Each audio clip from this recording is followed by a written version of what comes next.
তার আশ্রয় প্রশ্রয় এবং আশকারায় কোট আনকোট আমি কিন্তু সিটিং ভাইস চ্যান্সেলর হিসেবে আমাদের রেজিস্ট্রার মহোদয়কে পাশে রেখে এই চ্যালেঞ্জ ছুড়ে দিয়েছিলাম। টিল টু ডেট আপনার দীপমণির মানে পক্ষ থেকে তার গার্ডস হয়নি বিষয়টা আপনার ব্যাখ্যা প্রদান করবো দিয়েছি প্রকাশ্যে তিনি ইগনোর করেছেন।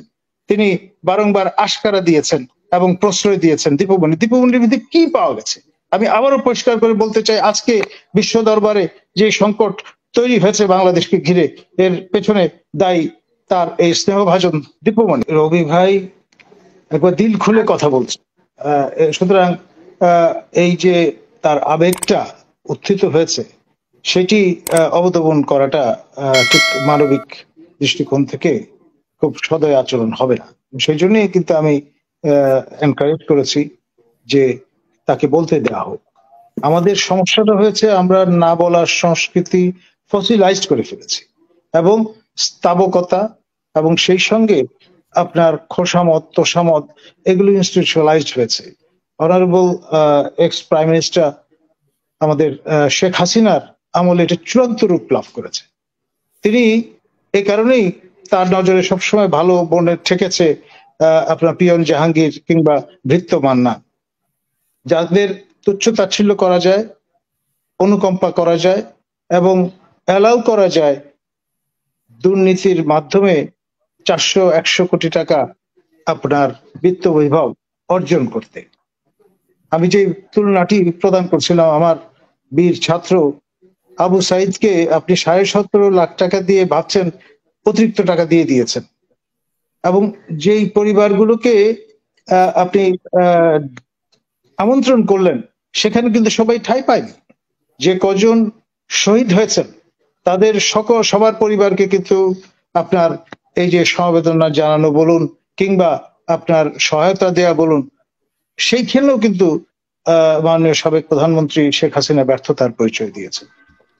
এমন একটা স্থাবকতার পরিবেশ তৈরি করে ফেলেছিলেন, মানে যা কিছু তিনি বলবেন এটা হীরক রাজার দেশের মতো একটা অবস্থা।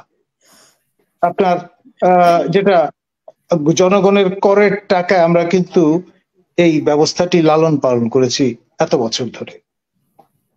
আমি যখন প্রথম প্রতিবাদ করলাম আমাদের তৎকালীন মাননীয় শিক্ষামন্ত্রী দীপমণির এই স্বেচ্ছাচারিতার বিষয়ে, আমি পরিষ্কার সবগুলো ইলেকট্রনিক মিডিয়াকে আমন্ত্রণ করে প্রকাশ্যে আমার বিশ্ববিদ্যালয়ের রেজিস্ট্রার কর্নেল আবু হেনা মোস্তফা কামাল স্যারকে পাশে বসিয়ে আমি যখন বললাম যে আমাদের যত রকমের অ্যানোমেলি আছে এর দায় এবং দায়িত্ব মাননীয় শিক্ষামন্ত্রীর, তার আশ্রয় প্রশ্রয় এবং আশকারায় কোট আনকোট আমি কিন্তু সিটিং ভাইস চ্যান্সেলর হিসেবে আমাদের রেজিস্ট্রার মহোদয়কে পাশে রেখে এই চ্যালেঞ্জ ছুড়ে দিয়েছিলাম। টিল টু ডেট আপনার দীপমণির মানে পক্ষ থেকে তার গার্ডস হয়নি বিষয়টা আপনার ব্যাখ্যা প্রদান করবার, তিনি এড়িয়ে যাওয়ার চেষ্টা করেছেন।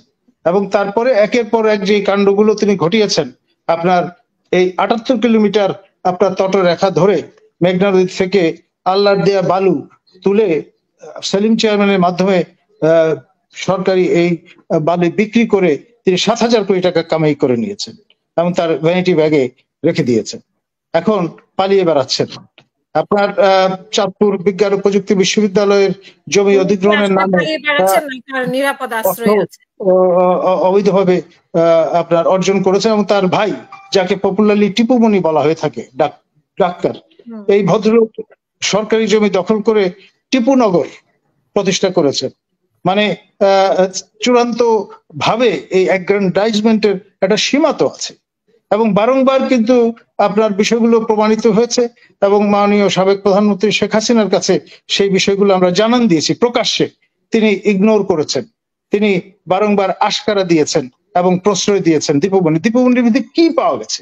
আমি আবারও পরিষ্কার করে বলতে চাই, আজকে বিশ্ব দরবারে যে সংকট তৈরি হয়েছে বাংলাদেশকে ঘিরে, এর পেছনে দায়ী তার এই স্নেহভাজন দীপমণি।